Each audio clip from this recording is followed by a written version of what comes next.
Welcome back to Red Horn Society.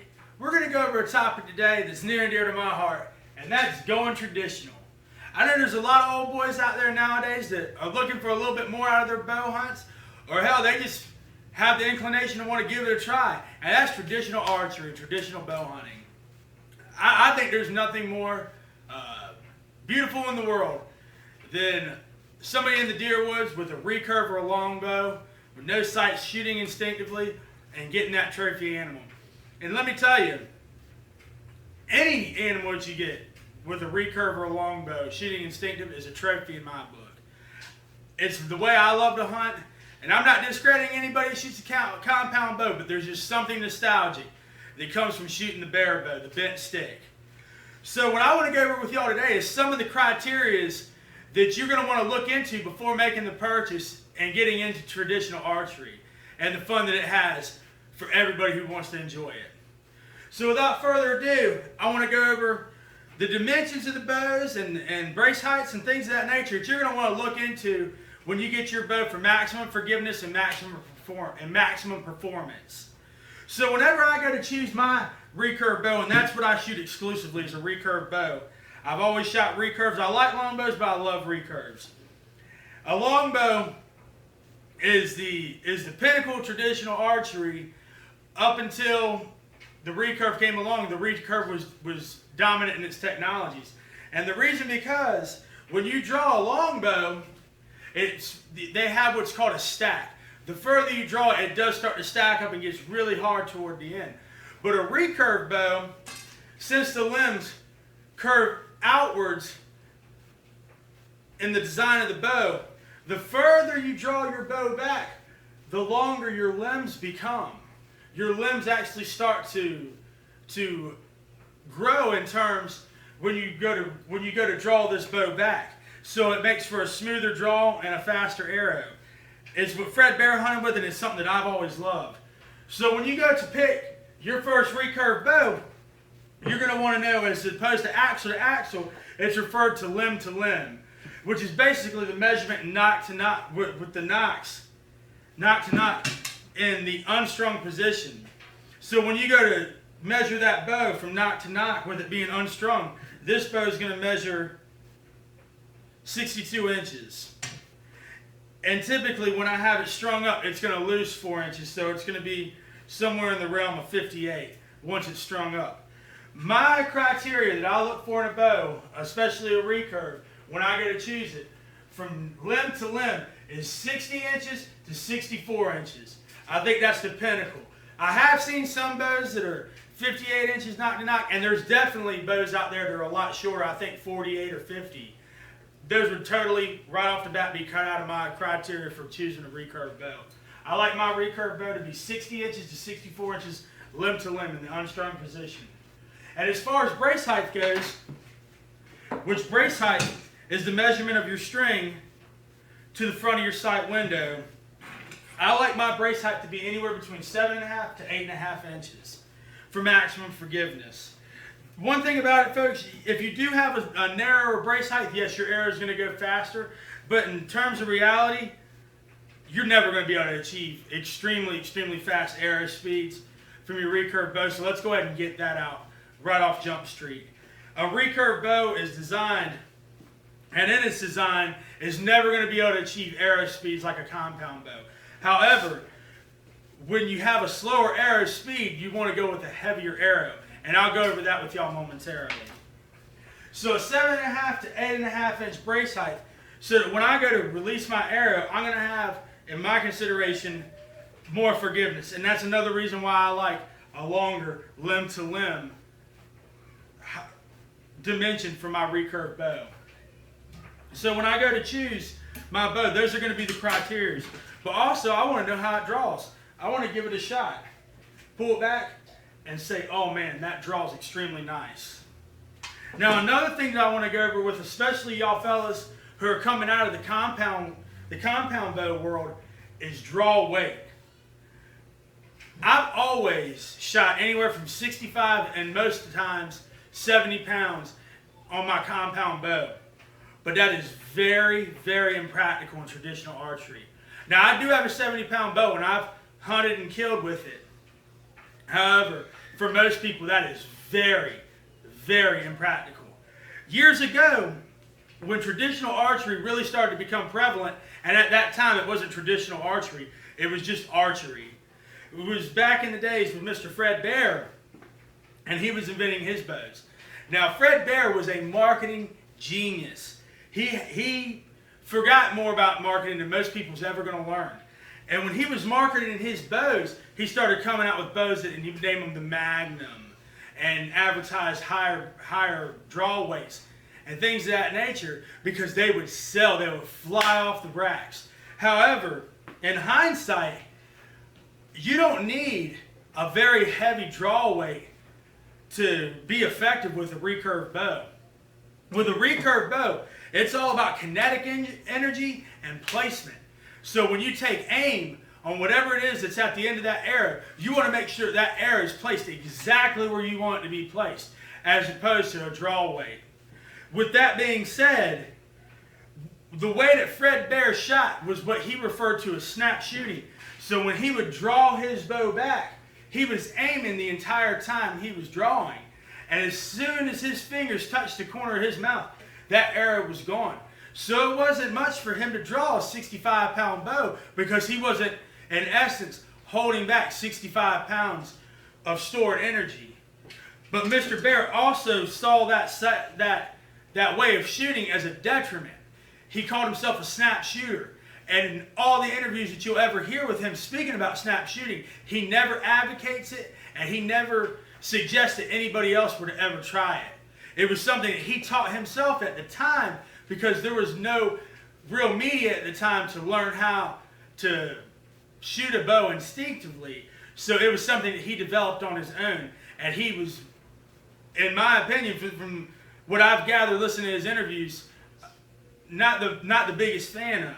So for most folks, they're going to need a bow that they can draw back and hold back for a period of time, to where they can take a draw and sight in on it, and then finally let that arrow go. Now, the thing about a recurve or a long bow, when you draw that 50, 60, 65, 70 pound bow back, you're holding 65 pounds of stored energy. There's no let off with these bows, 0%. Therefore, if I were new into the archery, the traditional archery game, and I was going to be looking at a bow, I would go with something in a 50 to no more than 55-pound draw for a good, healthy young man. And for people that might be older and draw a 50-pound bow, compound bow, or 55-pound compound bow, maybe look into something more along the lines of 40 to 45. And that has more than enough capability to take any big game animal that you're going to be hunting in North America, for the most part. So basically, the rule of thumb is if you shoot a 70-pound compound bow, you're going to want to start off with a 50 to 55-pound recurve. And that might be all that you ever need. If you shoot a 50 to 55-pound compound bow, you're going to want to look somewhere along the lines of a 40 to 45-pound draw weight. And the reason, because you're going to have to hold that arrow back and get accustomed to holding back 45, 55, 65, or 70 pounds. So I would highly suggest going with a shorter draw weight or a lower draw weight, and in essence, something that you can hold back for an extended period of time.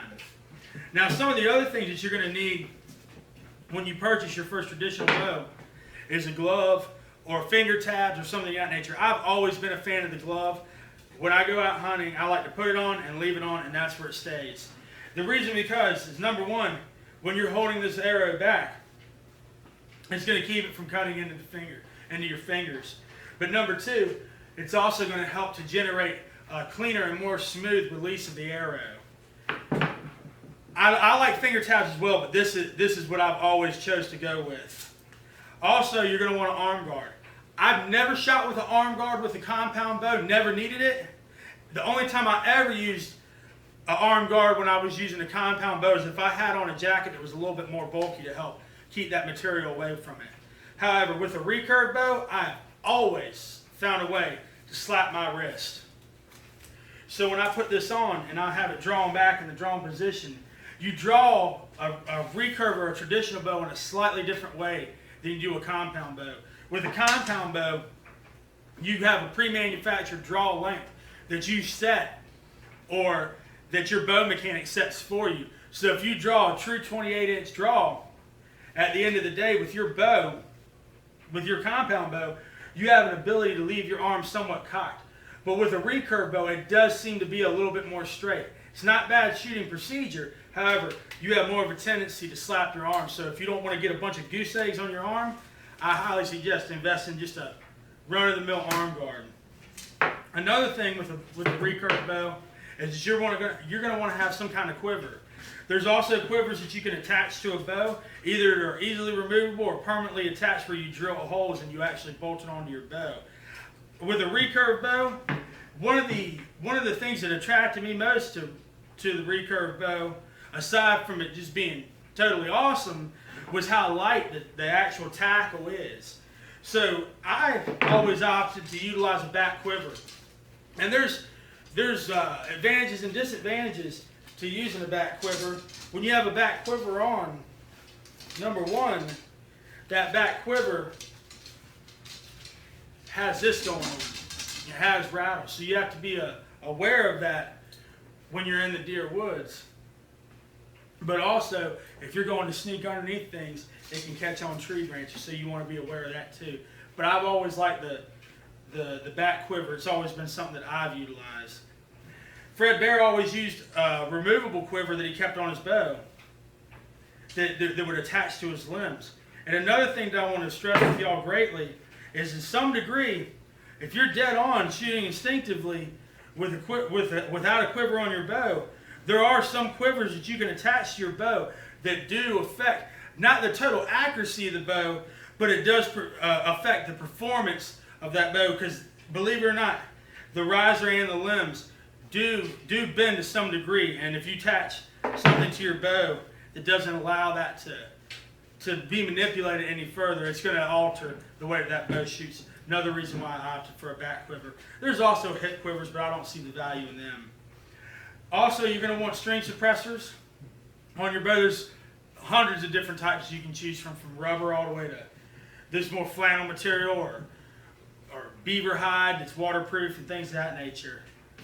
So you want that so it quiets that string, and in my opinion, it also helps to absorb a little bit of the spent energy that you lose when you shoot a lighter arrow. Especially, I use in my arrows a weighting system or a tube that goes inside my arrow so I can get more weight out of it, and it also helps to quiet the bow.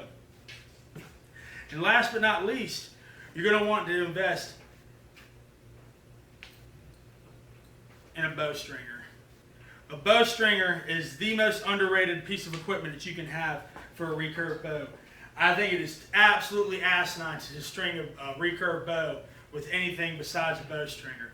Now, I've had to do it in a couple of pinch situations, but I highly suggest against it. It'll take your limbs and it'll bend them inward. It can eventually lead to ruining your tips and possible your limbs delaminating as well. And that once a bow limb delaminates, that's the end of your bow. But if you use a string or a bow stringer and you do it properly over a period of time, that bow will last you an immense period of time. The bow that I have behind me, the old Martin X200, is a bow that my cousin bought brand new in the late 80s. Here we are in 2014. It's always been cared for. It's still working just fine to this day. So if you take care of your recurve bow, it'll take care of you back. That's another thing that I'd like to point out about traditional archery and the nostalgia behind traditional archery. You can buy one bow, take care of it, and last you for life. It's not like a compound bow being like a computer. Every year the new technology's coming out and they're trying to get you to buy another one. With this, it is what it is. It's a bent stick.